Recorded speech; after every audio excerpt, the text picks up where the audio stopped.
Hello, नमस्ते, good morning. कैसे हैं आप? आप देख रहे हैं मेरा channel SSD 640 education with Shubham Singh Dhakad. आज हम बात करेंगे पेपर लीक के बारे में। पेपर लीक क्या होता है, तो चलिए शुरू करते हैं। परीक्षा से ठीक पहले यदि जो परीक्षा में आने वाला प्रश्न पत्र है, यदि वह लीक हो जाए तो हम कहेंगे कि पेपर लीक हो गया। इंडिया टुडे के अकॉर्डिंग यदि हम बात करें तो पिछले 7 सालों में 70 से ज़्यादा परीक्षाओं के पेपर लीक हो चुके हैं। ये बताते हुए मुझे बहुत ही खेद हो रहा है कि 70 से अधिक परीक्षाओं के पेपर लीक हो चुके हैं। ये परीक्षा आपके कॉलेज के सेमेस्टर एग्ज़ाम की नहीं थी, बल्कि ये ऐसी परीक्षा थी जिसमें आपका भविष्य निर्धारित होता, आपको नौकरी मिलती, लोगों को अच्छे रोजगार के अवसर मिलते।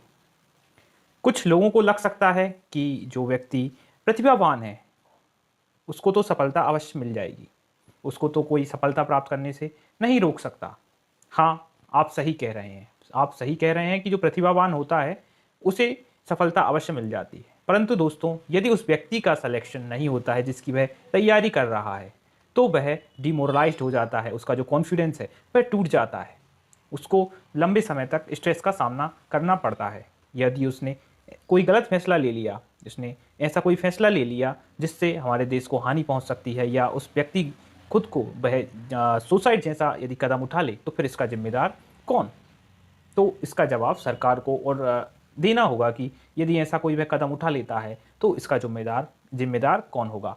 और यदि उसने बदले की भावना के चलते कुछ देश के खिलाफ ऐसा कदम उठाया जिससे हमारे देश की अखंडता को, हमारे देश की स्वतंत्रता को नुकसान हो जाए, तो फिर इसका जिम्मेदार कौन? UP police constable exam paper आपने देखा होगा कि यूपी पुलिस जो कांस्टेबल एग्ज़ाम था उसका जो पेपर था वह लीक हो गया। लाखों बच्चों ने इसके फॉर्म भरे और वह पेपर देने गए, और हमने देखा कि फिर उसके बाद सरकार ने यह पेपर रद्द कर दिया, इस परीक्षा को रद्द कर दिया। आपने ज़रूर सुना होगा इस परीक्षा के बारे में। तो चलिए अब हम दूसरी घटना के बारे में बात करते हैं। अब हम बात करेंगे कि नीट में कुछ आरोपियों ने माना कि उन्होंने पेपर लीक किया था, साथ ही एक्सेप्ट किया, स्वीकार किया कि यूपीएससी जैसे एग्जाम भी उन्होंने लीक किए हैं। इससे पहले वो यूपीएससी जैसे एग्जाम को भी लीक कर चुके हैं। इससे पहले हमने अभी कुछ दिन पहले आपने पूजा खेड़कर कंट्रोवर्सी सुन ली होगी। आपको पता होगा कि पूजा खेड़कर कंट्रोवर्सी, जो पूजा खेड़कर थी, उसने क्या किया? उसने फर्जी सर्टिफिकेट की मदद ली। जो यूपीएससी का एग्ज़ाम है उसको पास करने के लिए फर्जी सर्टिफिकेट की मदद ली, और कई व्यक्तियों पर यह आरोप लगे कि उन्होंने पूजा खेड़कर की मदद की थी। तो आज मैं इन कंट्रोवर्सियों पर बात करने नहीं आया हूँ। आज मैं जो स्टूडेंट्स हैं, जो विद्यार्थी हैं, उनको जो परिश्रम का वे सामना करते हैं उसको हाईलाइट करने आया हूँ। स्टूडेंट, विद्यार्थी हर चीज़ से मुंह मोड़कर पढ़ाई करते हैं, मेहनत करते हैं। दिन में 12 घंटे तो कोई 14 से 15 घंटे पढ़ाई करते हैं, परीक्षा की तैयारी करते हैं, जब वह लायक हो पाते हैं कि वह पेपर को पास करें। और जब वह पेपर को पास करते हैं तो या तो पूजा खेड़कर जैसे लोग फर्जी सर्टिफिकेट की मदद से एग्ज़ाम को पास कर लेते हैं, या पेपर लीक हो जाता है तो कोई स्टूडेंट, कोई अदर विद्यार्थी जिसने साल भर मेहनत नहीं की लेकिन उसे क्वेश्चन पेपर मिल गया, इसकी मदद से उसने एग्ज़ाम क्वालिफाई कर लिया, तो जो लायक व्यक्ति था वह उस परीक्षा को क्वालिफाई करने से वंचित रह जाता है। तो स्टूडेंट पूरी तरीके से, जब वह फेल होता है तो वह पूरी तरीके से टूट जाता है। उसे लगता है कि यदि फिर से यही फर्जीवाड़ा हुआ तो फिर क्या? वह देखता है फर्जीवाड़ा कर रहे लोग सिलेक्टेड हैं, हम मेहनत करके परीक्षा दिए, फेल हो गए, अगली बार यदि फिर यही फर्जीवाड़ा दोहराया गया तो फिर क्या होगा? फिर किसे पता है कि क्या होगा?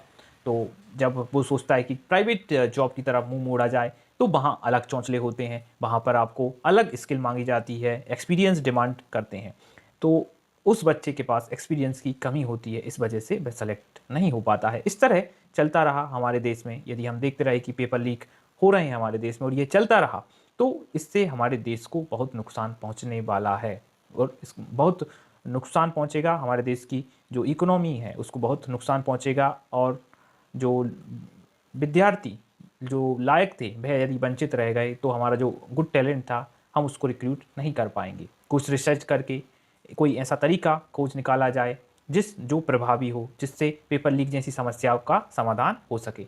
हमें कानून भी लाना होगा, हमें एक ऐसे कानून की भी ज़रूरत है जो सख्त हो, जिसके पालन के लिए भले ही हमें फांसी की सज़ा देनी पड़े, यदि हमें जो आरोपी है यदि उसके पालन के लिए और उसको उस पेपर लीक की समस्या से को सुलझाने के लिए यदि हमें फांसी जैसी समस्या, फांसी जैसी सज़ा का प्रावधान भी लाना पड़े तो किया जाना चाहिए। यदि ये सही है तो ये किया जाना चाहिए, क्योंकि ये मामला ही इतना गंभीर है, यह मामला टैलेंट का है, ये मामला उन लोगों की मेहनत का है। तो मुझे लगता है कि फांसी जैसी सज़ा भी कम होगी। जो स्ट्रगल कर रहे हैं, जो लायक हैं, उनसे भी कहना चाहूँगा रोज़गार बहुत हैं, आप निराश ना हो। रोज़गार की हमारे देश में कमी नहीं है।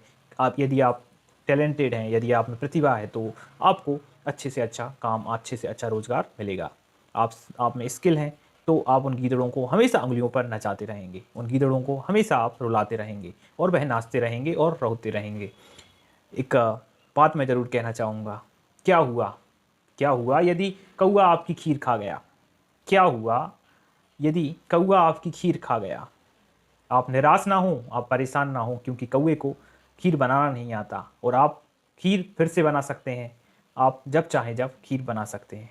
तो thank you, have a nice day, meet you soon.